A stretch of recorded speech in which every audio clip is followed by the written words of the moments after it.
Sherburne and I will be analyzing the business deal between Kraft and Heinz. We will be identifying the strengths and weaknesses of the business deal, performing an Ainsworth matrix analysis, identifying the external growth method of the business deal, performing a force field analysis on the Kraft-Heinz deal, discussing the growth and evolution of the companies, and concluding whether or not the business deal is a marriage or a tragedy. This is the Gantt chart that I created to plan out our 2 weeks, as well as like what each individual person had to do for each task. Kraft Foods Group Inc. is an American grocery manufacturing and processing store. It sells manufactured cheeses, Jell-O, mac and cheese, and many more. It was founded in 1980 in Chicago, Illinois, United States, by James L. Kraft. The H.J.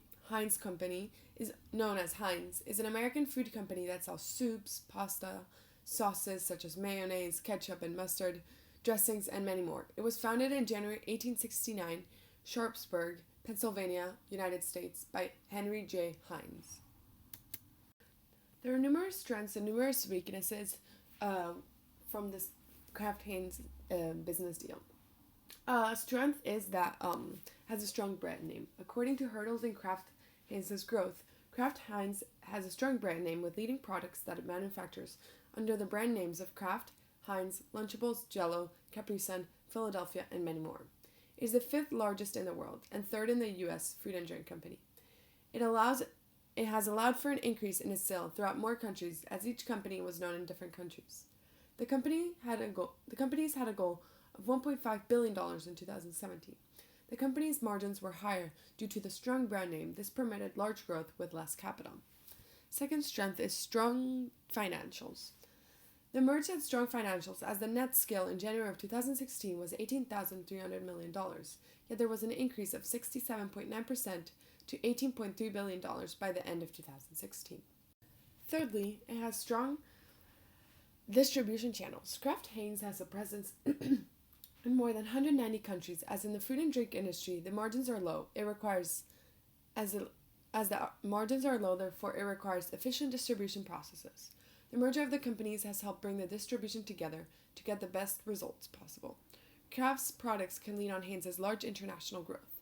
The companies now use better technology to make this process quicker and more innovative. Fourthly, another strength is that it has highly skilled workforce. Kraft-Heinz has a highly skilled workforce through its successful training and learning programs. It is investing in huge resources for the training and development of its employees, resulting in a not only very highly skilled workforce, yet a very motivated one. Lastly, the company has reliable suppliers. The company has reliable suppliers of raw materials that enables the corporation to overcome any limited supply issues. Now moving on to the weaknesses. Firstly, product recall. Since 2015, there have been various situations where Kraft-Heinz has had product recalls. Such situation occurred in July of 2015, where they had to recall wrap slices, and in August of 2015, they had to recall various products of turkey bacon due to the possibility of adulteration. These have affected the image of the brand. Next, advertising controversy.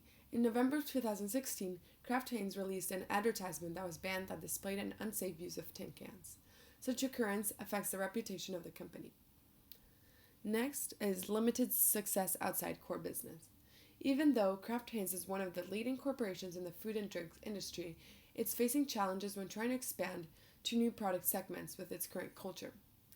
Lastly, lack of knowledge of forecasting product demand.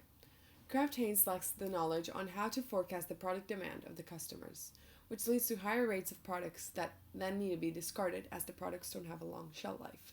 This makes them miss big opportunities comparing to its competitors.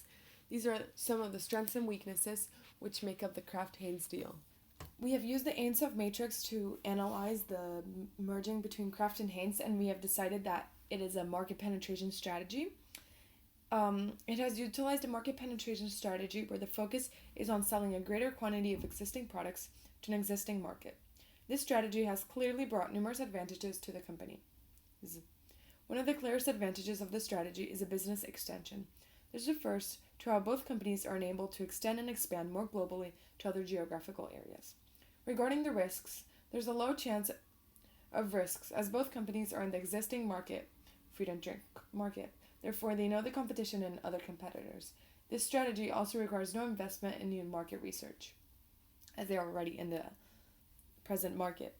Therefore, it can be seen that the market penetration strategy is the safest and less risk involved strategy. The external growth of the Kraft Heinz deal is a merge. Kraft and Heinz merged July 2 of 2015 due to the strategic development for growth and increase in profit. This business allowed both companies to have positive outcomes out of it as to increase their profit as well as to expand them internationally. This is the force field analysis we made to analyze the Kraft Heinz deal. Overall, the force field analysis shows us that the Kraft Heinz deal should occur as there are more driving forces rather than restraining forces. For driving forces, it can be seen that there are multiple opportunities that would occur to the corporation if the business deal were to go through. Such opportunities are that they can expand the business to emerging markets globally, create new business opportunities, create a larger revenue, and lastly, drive better bargains with clients. Some restraining forces are that there is an increase in the regulation food industry, there's competition from established companies, some health-conscious customers could avoid the Kraft Heinz company as it isn't the healthiest choice, and lastly, sales could slump if the business isn't successful, which would result in the company losing profit. The driving forces have a score of 17 out of 20, whilst the restraining forces have a score of 14 out of 20, which shows that there would be more opportunities than threats for the business deal to occur. The growth and evolution of Kraft Heinz is covered through numerous different factors, starting with economies of scale. In this deal, it can be seen that over the past 4 years, the production of products are increasing while the average cost per unit is decreasing. The merits of a large organization can be seen as since the companies have merged, Kraft Heinz company has become the 5th largest food and beverage company in the world. And since it's so large, it leads to extra motivation, pressure, and money to ensure the growth of the company. External growth is the merger of the two companies is an organic growth strategy where rather than creating new products, new branding, and other international growths that take a lot of time, Kraft Heinz merger is taking a leap to a faster and bigger growth. Globalization growth, as the merger will lead to the product seeing a new global market, the company has done a lot of cost cutting over the past year to ensure a good market share. The effects of the merger on the host country growth is that the company has resources for new products as well as higher revenues due to the size of the company. And lastly, the effect on the host country is that it usually has higher wages due to the high revenue. In conclusion, it can be seen that in the past few years of the business merger between Heinz and Kraft, it can be seen that due to the many factors including time, money, and the stakeholders that the merger was in conclusion a tragedy. Over the past 4 years, the company has been trying to use a technique called cost cutting, which involves lowering the product's price for higher quantity sales margin, which means more profit. Although this plan didn't work out, and in the end it has cost the 5th largest food and beverage company a whole lot of money, economic money, and time.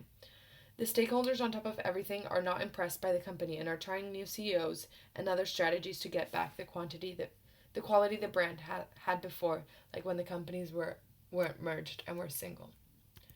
These are our MLA formatted sources that we have used to analyze the Kraft Heinz merge.